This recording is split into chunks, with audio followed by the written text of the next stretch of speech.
ব্যাটে বলে যেন সমানে সমান সাকিব আল হাসান।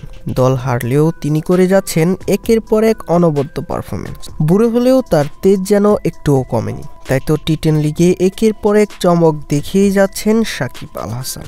এদিন টি-10 লিগের নবম ম্যাচে মাঠে নামে বাংলা টাইগার্স এবং নিউ ইয়র্ক স্ট্রাইকার্স, যেখানে আগে টস হেরে ব্যাট করতে নেমে রীতিমতো ব্যাটিং বিপর্যয়ে পড়ে বাংলা টাইগার্স। নিউ ইয়র্ক স্ট্রাইকার্সের বোলিং তাণ্ডবে উড়ে যায় বাংলা টাইগার্সের ব্যাটিং লাইনআপ।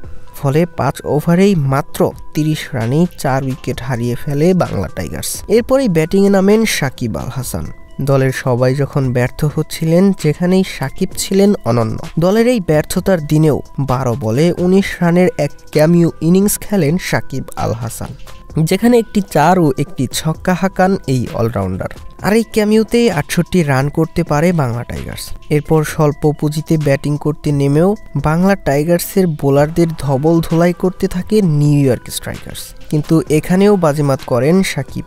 ইনিংসের চতুর্থ ওভারে বোলিংয়ে আসেন সাকিব আল হাসান, যেখানে প্রথম বলেই 15 বলে 19 রান করা ব্রেভিসকে প্যাভিলিয়নে পাঠান সাকিব আল হাসান এবং ওই ওভারের তৃতীয় বলেই আসিফ আলীকেও আউট করেন সাকিব নিজে। সে ওভারে মাত্র 1 রান দিয়ে তুলে নেন দুইটি গুরুত্বপূর্ণ উইকেট। যেখানে সবাই 17, 18, 20 করে রান দিচ্ছিলেন, ঠিক সেখানেই সাকিব মাত্র 1 রান দিয়েই তুলে নেন 2টি উইকেট। আর তার এই অবাক করা পারফরমেন্স নিশ্চিতভাবেই অবাক করেছে পুরো ক্রিকেট বিশ্বকে। যদিও দলের অন্যান্যদের জন্য ম্যাচটা হারতে হয়েছে সাকিবের, তবে তার পারফরমেন্সটা ছিল অবাক করার মতো। এ নিয়ে টানা 2টি ম্যাচ হারলো বাংলা টাইগার্স।